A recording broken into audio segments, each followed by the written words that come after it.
Hello, thanks for coming by for another edition of the British Realist. Welcome back to the British Realist tradition. This is lesson 7, and for today's lesson we're going to take a look at journalism. I'm going to play you an original interview with a pop star who goes by the name of Spin, and this is an interview from 1996. I've got two interviews with this young gentleman, one from before he was big and one from after he was big, and it's fascinating to juxtapose the two. So we're going to listen to 15 minutes from each interview, and what I want you to look out for is how he refers to his craft during these conversations.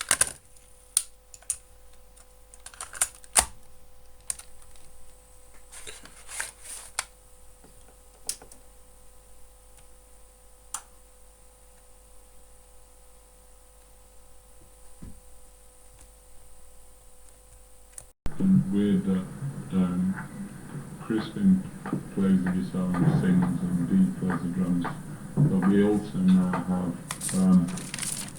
keyboard player for Long called Kate. Right, who's from Canada, like read in the enemy of Sheffield. Canada? Yeah. No, it's Candida.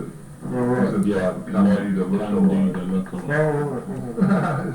Confusing when you really think. Right, so She's from got thrush apparently. For Candida, isn't it? Yeah, that's right. Right, No, Candida is the kind of cream that you put. No, that's Caniston. Ah. It's the cream for Candida, which is the disease thrush. not like that, anything about sexually transmitted diseases of that nature. That's great. But I suppose being on the road, you get to know all about it. Loads of non-specific urethritis on the road. Right then, you're from Sheffield. Yes. Which do you miss most, Kelvin Flats or Hole in the Road? The hole in the road. Because it used to be really handy for pissing in when we came out of pubs at night. It used to stink of piss actually. It did, yeah. It was the toilet in the road, wasn't it, really? Right, the son of Kelvin Flats, that stunk of piss as well. Yeah, and fluffy nappies. So, I kind of liked Kelvin Flats because they added this sort of Eastern Bloc look to the whole place, and when you were feeling a bit miserable, you could just go and sit underneath Kelvin Flats and you'd be like Eeyore, you know, and the whole place, and it would sort of justify everything that you felt was wrong about the world by going and sitting underneath. Right. In fact, you know, So it did serve the purpose. Kelvin Flats was, in fact, I know this from my geography at school, Kelvin Flats was a perfect example, and all of the Eastern Bloc, it was a textbook example of 1960s mass housing and considered a fantastic sort of achievement of architecture in its day. And in fact, all of the Eastern Bloc made copies of Kelvin Flats, so there are hundreds of Kelvin Flats all over Russia and Bulgaria and Romania and all the rest of it. So in fact, it's... You'd think it'd be the other way around. really? Yeah. But there's only one hole in the road. Well, there was. Yeah. Did you know about its echoing qualities? What's that? Well, one New Year's Eve, I used to have a girlfriend living in Sheffield. We were walking back from Rebels, which was the only place that let us in, and just walking through hole in the road, about 5 feet away from the wall. If you stand 5 feet away from the wall and like clap your hands or shouted echo or did something like that, it would reverberate for about 30 seconds. Never actually got to time it, but it was Sheffield's own whispering gallery. We never knew about it. it was incredible. So you never knew that, like? Because I was always thinking, like, oh, this has got to be part of the folklore of the place, you know. It used to be a good place to bus, I suppose, because you got 4 times the amount of money because you got 4 echoes. Yeah, but in fact it wasn't a good place to push because it used to get, it was so echoey, all this noise and people drowned you out. So even though you were amplified, so were the people. Well, the next day we went back there and, you know, we thought it might be just some, you know, something to do with us. But, you know, even with loads of people walking around, you could still, like, if you said something really loud, you could still pick it out. Yeah, right, because I read on the press release, it says that there was a special Sheffield version of bar. Yeah. What was that all about? That was like us playing at this whole north-south northern band thing. Really, it was a bit of a piss take because it was really a clubbier, heavier version, with big bass and stuff, which we enjoy a lot. So we called it Sheffield to take the piss out of all of that. Hey, we're a northern band, sort of thing. Yeah. Right. I wanted to ask you about because when I got the stuff through from the promotions company, I just thought the long pigs, the long pigs. And it took me a bit of time to get around to listen to it because we didn't have a CD player at the time.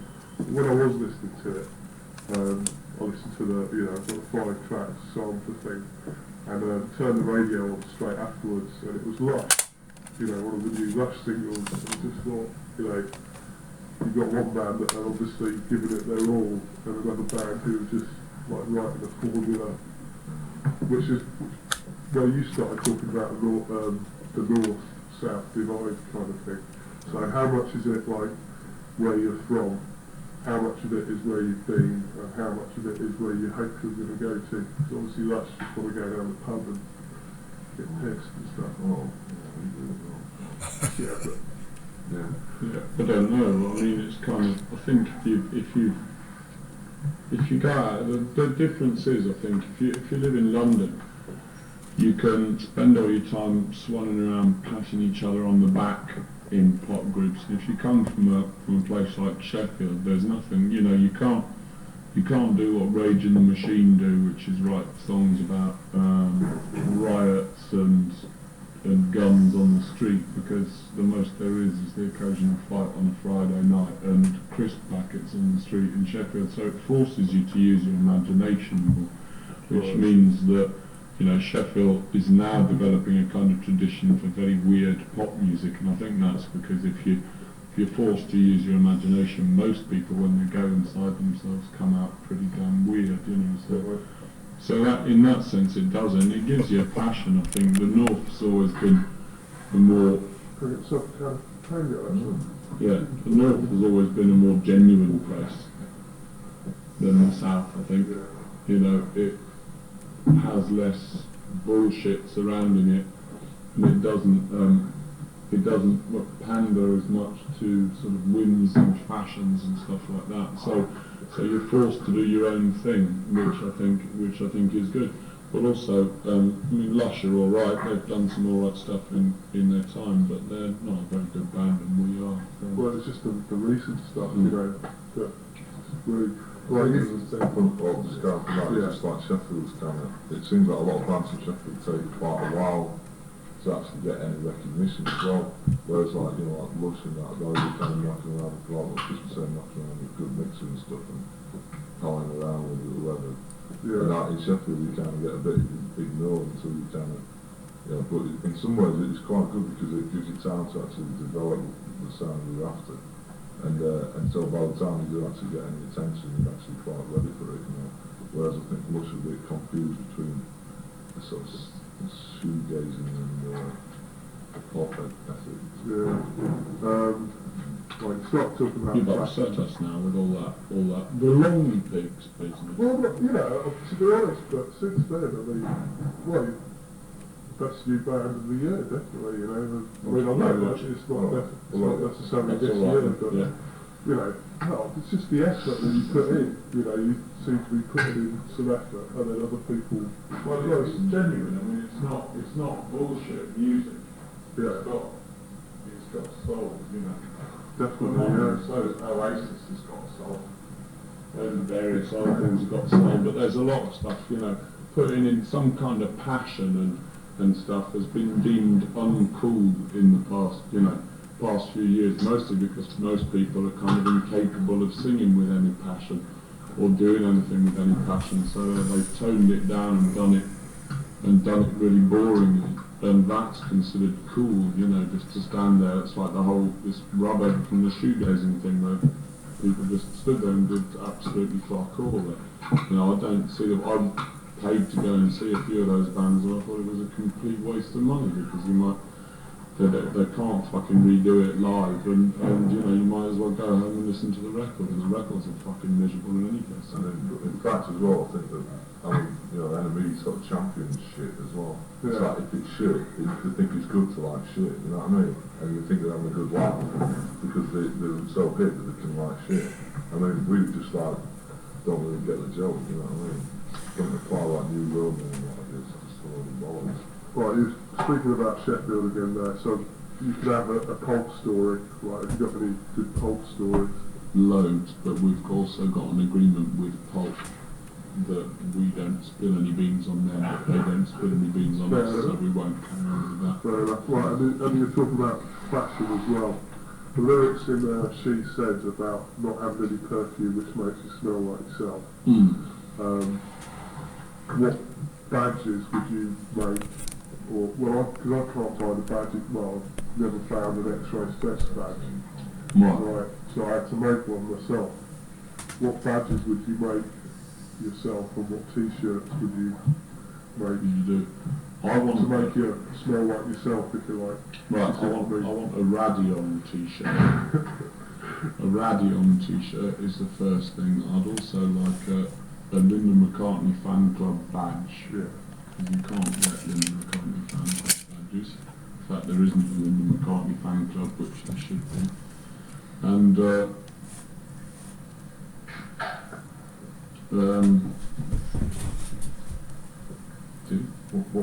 what t-shirt would you have made for you, or would you make for yourself? Because of the lyrics that make, She Said about there's no perfume I can wear, buy that makes me smell like myself. I don't know about that. I'd really like a Ducati t-shirt too, actually, just because I saw this gorgeous girl in one once and I've been trying to get one ever since.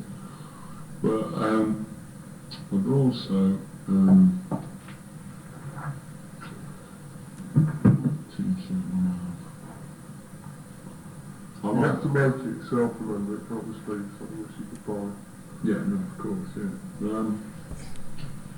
I don't know, that's not, you know, that's partly the point of the lyrics to She Said, but it's also kind of, it's a general thing, you know, how you kind of, when you, nowadays it gets even worse because you have to wear kind of price tags all over your clothes. Oh, that's what I'd like to do. I'd like a t-shirt which had, instead of having Calvin Klein on it, just have a t-shirt which said $49.99, fuck off. Because that's exactly what the same as wearing a Calvin Klein t-shirt is, because it's exactly the same as a £3.50 t-shirt, you know, black t-shirt, but because it's got Calvin Klein written on the front of it, you're walking around going, I spent 40 quid on this t-shirt, fuck off. And it's bloody stupid, really. So I'd like a t-shirt which just said $79.99, fuck off. Right. Are you, what are you saying about are you anti-fashion? Yeah, I'm anti-conformity within fashion. I think that's really boring. I think it's in England at the moment.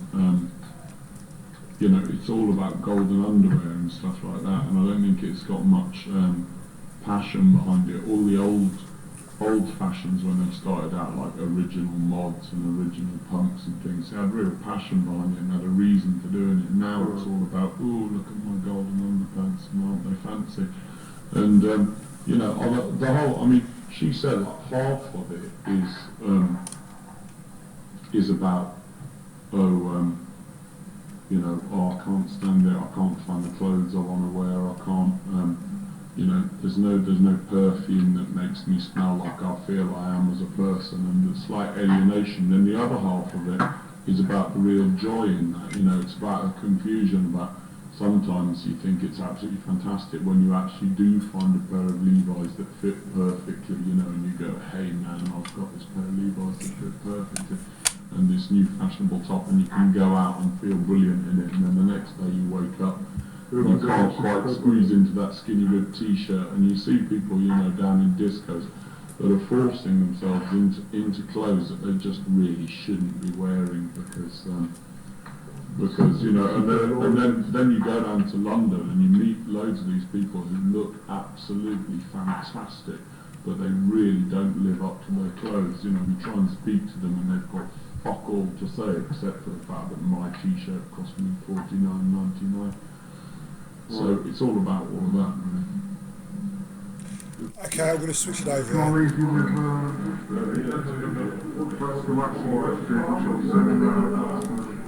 So this is the same artist 3 years later. So I find it very interesting to see how he's changed. T-shirt cost me £49. But I'll have to do some rewinding first. So, well, whilst it's rewinding, just to recap on the idea, the point of listening to somebody before and after they find fame is that prior to finding fame, they're in a completely different relationship with almost everything around them, with the art itself, with the people who are facilitating making it in the closed, in the sphere immediately around them. So the members of the band and perhaps the band's manager, and then that changes the dynamic between them and the people in the wider circle, the wider partnership, such as the record label and the distributors and so on. And the extent that we can hear that in what Justin says next, in what Chris Spin says next, is not really for me to say, but I think I can identify it on a number of levels. I'm looking forward. I'm sure that you will do too.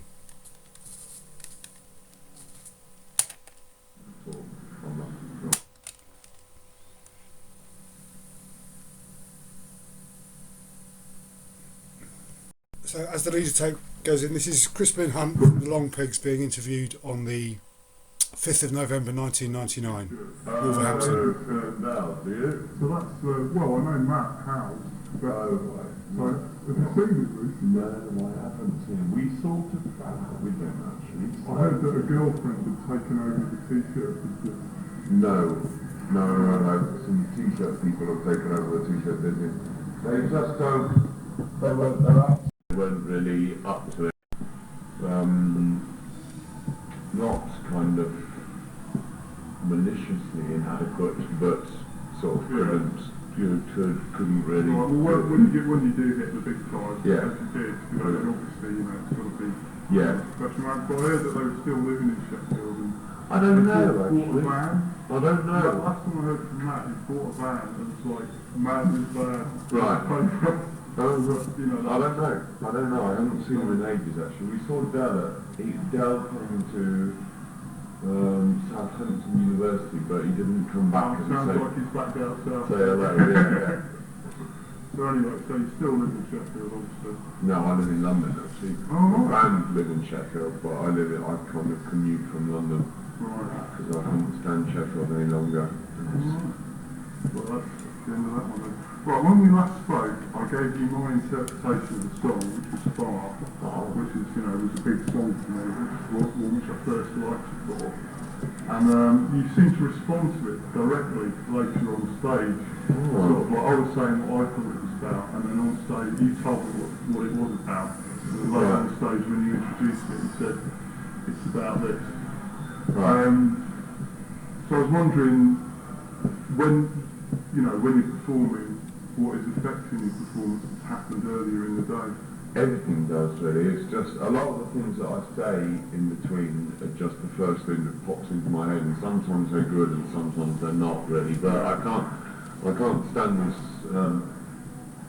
Like it's always terribly disappointing when you work with comedians and then they do exactly the same jokes the night afterwards. Like I did Shooting Stars with Dick Reeves and Bob Morton. I did one of their touring things when they were going around and did 2 nights of it. First night it was hilariously funny, second night it was exactly the same jokes, which kind of didn't work as a thing. So I try and sort of come up with, I'm not a very funny person, but I'll try and come up with whatever I can come up with at the time. You do try and make it spontaneous. Yeah. Right. So if something has happened in the day, then that's obviously going to pop out. Or if somebody like yourself is giving me a good interpretation of something, then I'll use it, really.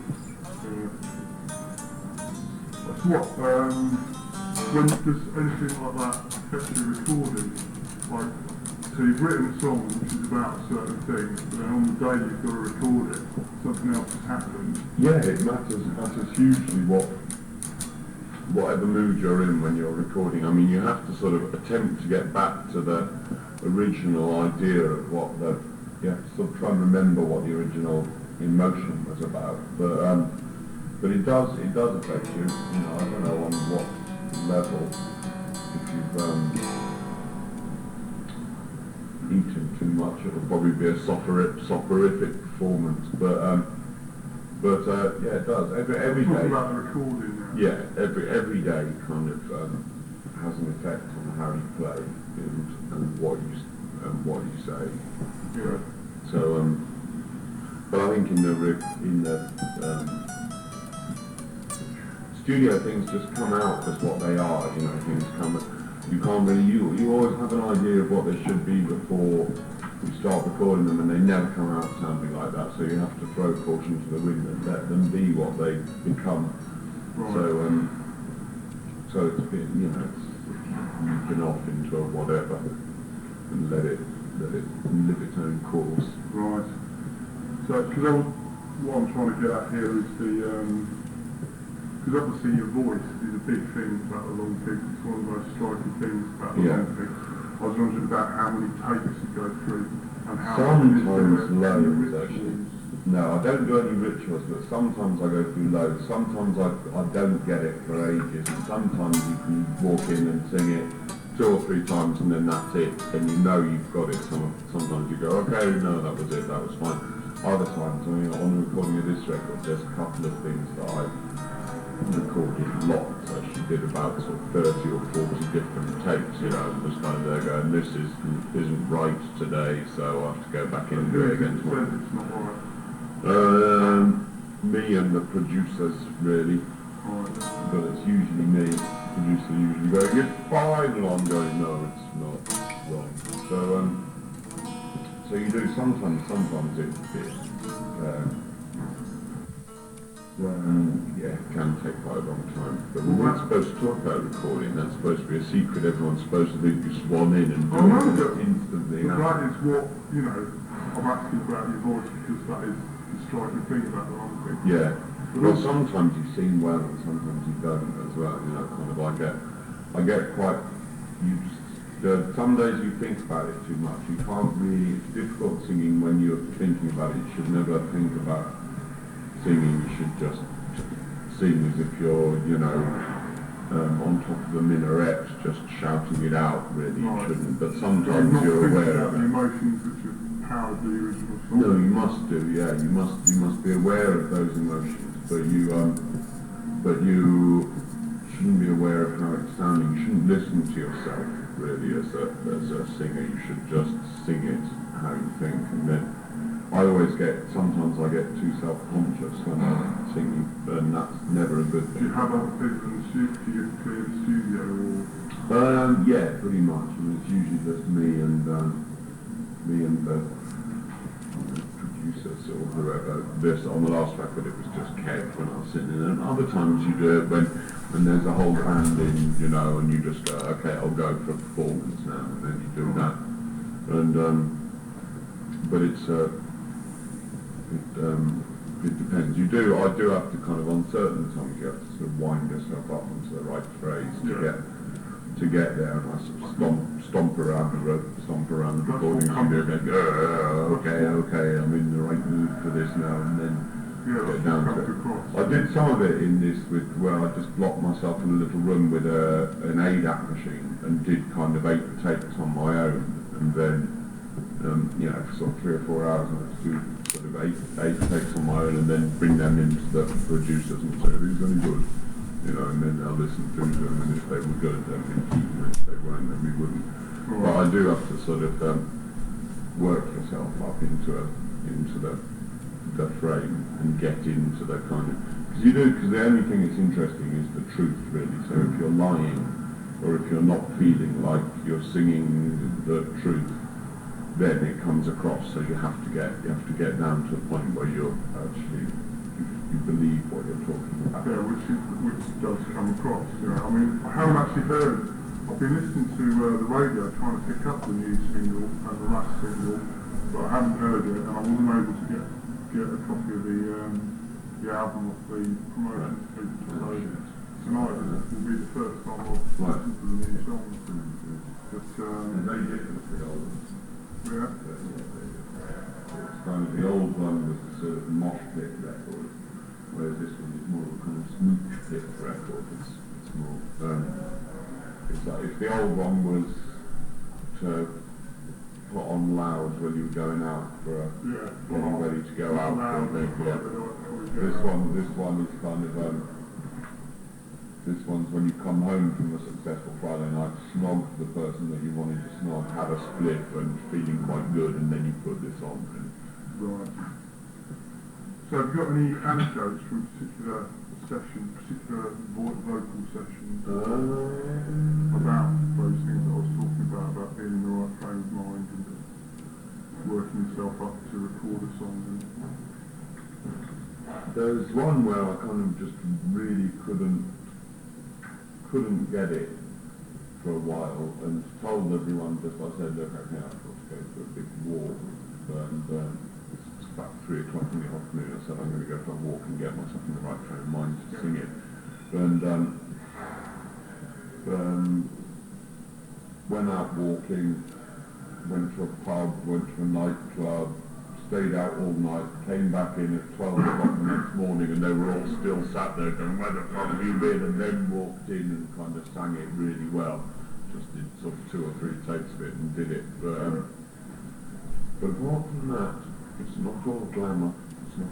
No, it's not. Is it?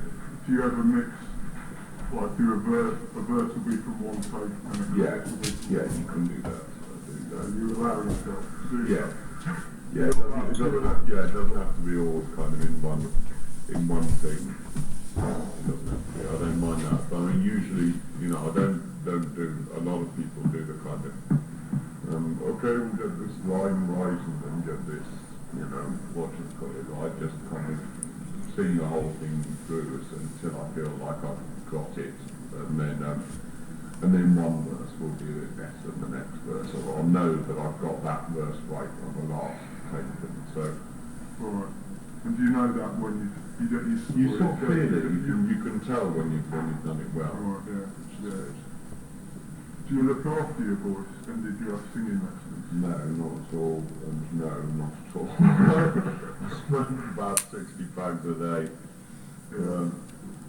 get drunk every night, go out and party. When I try and look after my voice it fucks up, but when I don't think about it, it's usually alright. So I try not to think about it.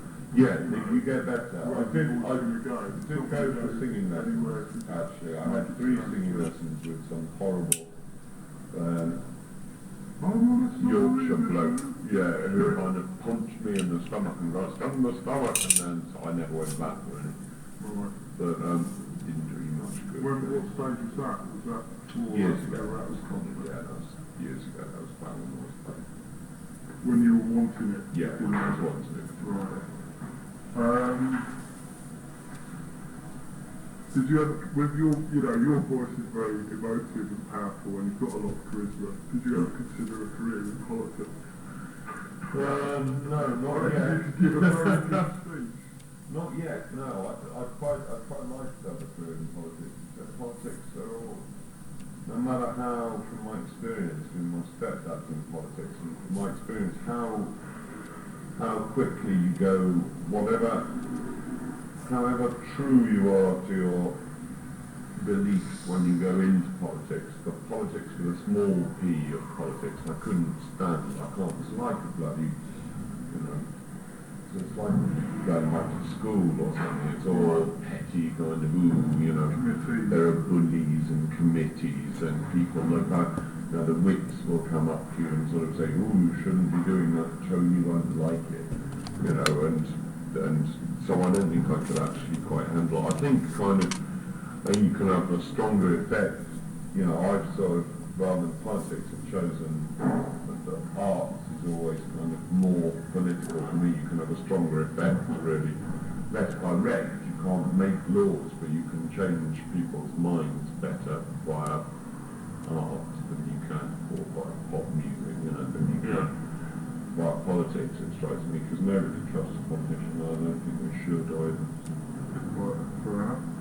Right, I started off trying to talk about my interpretation of the song and how it affected you on stage that night. You must have had some very good reinterpretations of, because in the interview, which I've got in my bag, I'll give it to you later. Yeah. Just printed up. You say about how you enjoy other people's reinterpretations of your songs. Yeah. All Hype was one, that penis size. Yeah. There must have been some very good reinterpretations of your songs whilst you were in America. Yes, they don't understand them at all, really, but that's because it should. Well, absolutely fascinating. In terms of a longitudinal study, the 3 years between my first interview with Crispin and the second, and what happened in between, make those two interviews, both of which are 45 minutes long, in their long form editions, one side of a tape each, and they've both got the live sets with them as well, which is also fascinating, because I'm interviewing him about his craft, and then I have the example of his craft, which includes his responses to my interview questions during it. So it's very fascinating raw material, which can be interpreted in so many ways, particularly when you understand what he does for a living now. That's what makes it even more fascinating, and what makes the longitudinal nature of sustaining a courteous and respectful relationship with one's research subjects very, very, very rewarding. Hey, Paul.